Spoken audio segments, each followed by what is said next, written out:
Karibu katika channel yako pendwa ya Feaboy kwa update zote kuhusu ajira, elimu pamoja na mbinu mbalimbali za kuweza kutengeneza pesa kupitia simu yako ya mkononi. Katika video ya leo tutakwenda kuangalia nafasi za kazi halmashauri ya wilaya ya Nachingwea. Kwa kabla ya kwenda kuangalia nafasi hizi, hakikisha una cheti cha kuzaliwa, na kama cheti chako cha kuzaliwa ni cha zamani, hakikisha umekibadilisha kutoka cheti cha zamani na kuwa cheti kipya. Unaweza ukatucheki leo ili kuweza kukusaidia mchakato mzima wa kuweza kupata cheti chako. Nafasi zilizotangazwa ni nafasi 15 katika halmashauri hii baada ya kupokea kibali cha ajira kutoka ofisi ya Rais, Management ya utumishi wa umma, tawala bora kwa mchanganuo ufuatao: dereva daraja la pili nafasi 2.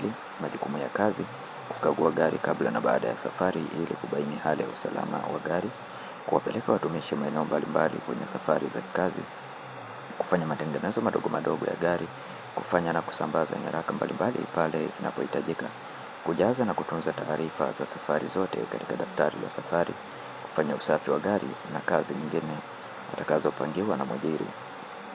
Sifa ni elimu ya kidato cha 4 na leseni ya daraja C au E ya uendeshaji wa magari pamoja na cheti kutoka VETA. Mwendesha ofisi daraja la pili kuna nafasi 8.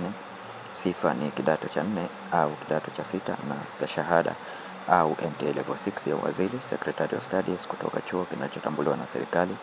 Aidha awe amefaulu somo la hati mkato, shorthand ya Kiswahili na Kiingereza maneno 80 kwa dakika moja, na program za computer office kama Word, Excel, PowerPoint, internet, email na publisher kutoka katika taasisi au vyuo vinavyotambuliwa na serikali.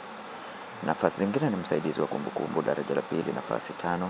Sifa ni kidato cha 4 au cha 6 pamoja na stashahada au NTA level 6 katika fani ya utunzaji wa kumbukumbu kutoka vyuo vinavyotambulika na serikali. Waombaji wote wawe ni raia wa Tanzania wenye umri kuanzia miaka 18 na usiozidi miaka 45, na result slip zitaruhusiwa. Hakikisha una vyeti vyako halisi. Mwisho wa kutuma maombi ni tarehe 7 Februari 2026. Kumbuka kuambatanisha barua yako ya maombi ya kazi iliyosainiwa, na barua hiyo elekezwe kwa mkurugenzi mtendaji halmashauri ya wilaya ya Nachingwea, 1 barabara Bomani Matangini, SLP 291 65335 Boma Nachingwea. Maombi yote yatumwe kupitia mfumo wa kielektroniki wa ajira recruitment portal kupitia anwani ya portal.ajira.go.tz. Maombi yatakayotumwa nje ya utaratibu huu hayatafikiriwa. Kwa wewe ambaye ni mara yako ya kwanza kuingia katika channel hii ya Feaboy, tafadhali bonyeza neno subscribe, like video hii na share video hii kwa wengine wengi zaidi. Asante na karibu.